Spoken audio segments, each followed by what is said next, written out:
Let's talk about changing suppliers. It's a pretty big decision, right? But sometimes you just don't have a choice. There are so many reasons businesses decide to switch suppliers, such as quality issues, high cost, lack of engineering and technical support, and most recently, tariffs. It's not one size fits all, and sometimes you just need to make a change. In this video, I'm going to walk you through the 5 steps to successfully change your supplier. Whether you're looking for better pricing, better quality, or a partner who can actually support your growth, this process will help get you there. Let's jump into step 1, understanding your needs. Now here's the thing, this is probably not your first time evaluating suppliers, right? So take a moment to reflect. What went wrong the last time? Maybe the pricing seemed great initially, but then the extra fees or hidden costs started popping up.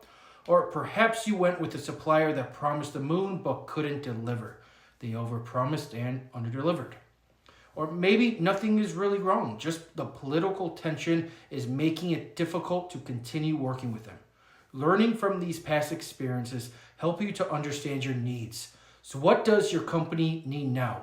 Is it better quality control, engineering support, or do you need more favorable payment terms to improve your cash flow? Jot down your thoughts and rank them in priorities. What is most important to your company? Once you know what you need, it will pave the way into the next step. This next step is conducting due diligence. This is where you actually dig in and start checking what's out there.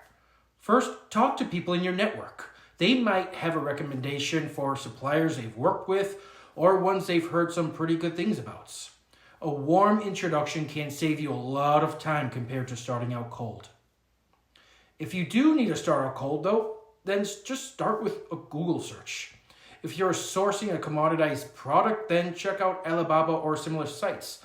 But if your product has some IP, then probably just stay away. Another option could be trade shows or industry expos. These can be a decent place to meet suppliers face to face and get a feel for their capabilities.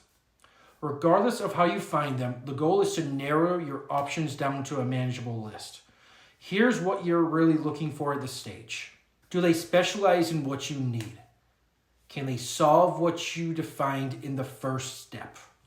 Remember, this step takes time, and that's really okay. The last thing you want is to rush into a partnership with a supplier who really is not the right fit. After you have a short list of suppliers, you can move to the 3rd step, which is transferring product knowledge and requesting a quote. During this stage, you need to be comfortable enough with them to share your product data with. This product data includes CAD files, technical documents, your bill of materials, a functional prototype, and the order volume, or MOQ. Also, don't forget about your expectations for things like lead times, shipping terms, and payment schedules. These can be just as important as the price itself, especially if you're working on a tight budget or deadline. The more specific you are, the better. If you leave out some specific information, then expect to get a quote that's not fully accurate. Also, I hear companies are not really comfortable sharing product data, which is completely fine. This is your IP. But if this is the case, then it's probably not the right time for you to be changing suppliers. You should always feel comfortable when you share data with your suppliers. The main goal of this process is to evaluate quotes from different suppliers, but it's also your first real look at how they work. You can also answer questions that are not directly related to the quote, such as, are they responsive? Do they ask the right questions? Are they paying attention to the details? How they handle the stage tells you a lot about what working with them will be like. So take the time to be clear, thorough, and organized. A little extra effort here can save you a big headache down the road.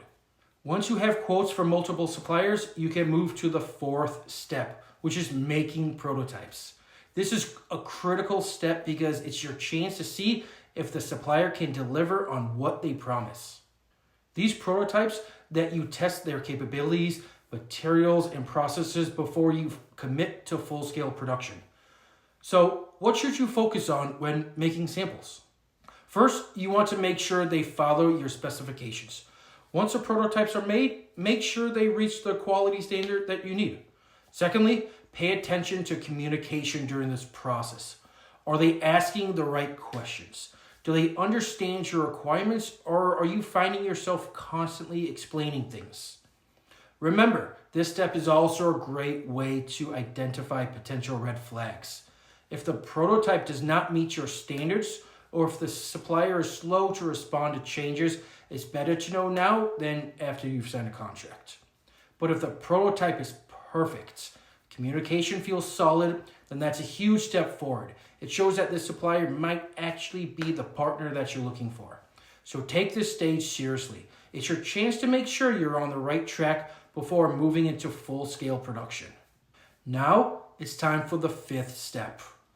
Analyze your current position and decide how to move forward. The goal of this step is simple. It's to figure if you're in a better position if you switch to one of these new suppliers. Start by comparing the quotes you have received. Are the prices competitive? And do they align with your budget and goals that were set in the first step? Break down the quote and figure out what's included. Also, make sure the shipping terms are all the same, such as are you working with X work or FOB? Also, something you guys should do is provide your supplier with a quote template. This is really a great way to compare quotes apples to apples. Next, evaluate the prototypes. Did they meet your expectations for quality? Also, was the prototype process pretty smooth? And don't forget about the intangibles. How was their communication? Did the supplier seem like a partner who's invested in your success or just another vendor? These are things that don't show up in a quote but can really make or break a relationship.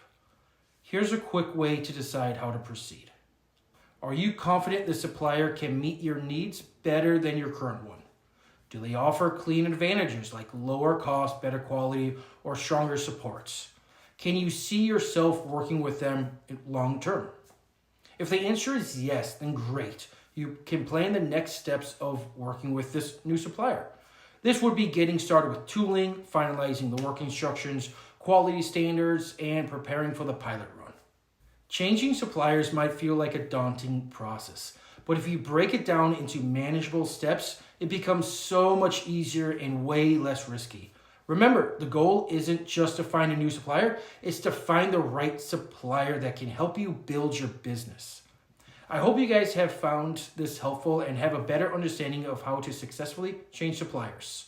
If you have found this helpful, then please like it, share it, and subscribe to the channel. Also, if you do have any questions, then please comment below, and I'll be sure to get back to you. Thank you everyone for watching.